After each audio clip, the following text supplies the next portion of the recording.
I mean, is it difficult? Obviously, you're playing a person who is, you know, a real person. Mm-hmm. Is it difficult in terms of sort of research and figuring out who you can be in that role with somebody who obviously has existed? I guess it can be, but there's a plus side to it and a minus side to it. You're limited because if you create an original character,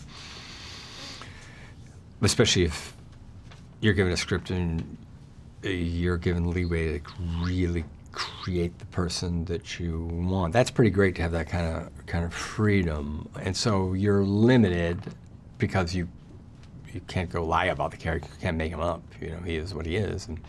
And, but also, it's kind of easier because you have a lot of information that you don't need to go and do. It's right there in front of you. Sure. And it's like answers to the test. What kind of research did you do to? Just, you know, there's a documentary about a biography documentary about Ray, sure. And there are books about. Just do the basic reading. But really, John Lee Hancock and the writers and people kept supplying information. Yeah. Okay. And obviously, you're not afraid to play characters that ruffle a few feathers. Excuse the pun, obviously. Birdman, kind of, you know, similar people that aren't necessarily sort of immediately likable. Right. Is it hard to empathise, you know, with those kind of people and really get into the characters that are, you know, less appealing, maybe?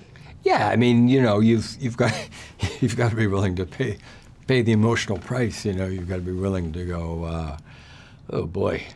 But that's the role. That's the job. You know, that's the job in those characters. And I don't have an interest in being begged to be loved or you know, looking for things where, you know, it's just craving sympathy. That's not to say you find a role and you go out of your way to make the person extraordinarily unlikable.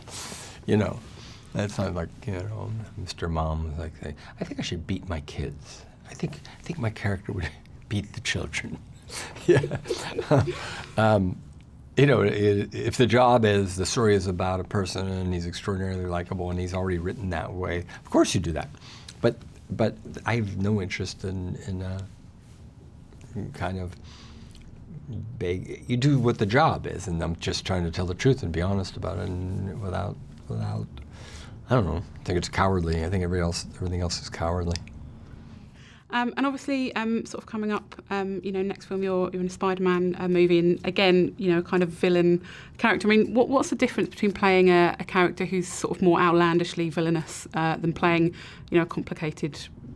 Oh, you get to do those great over the top things. You know, it's just fun. You kind of get to cut it loose. You know, and Tom Holland's such a good kid and talented.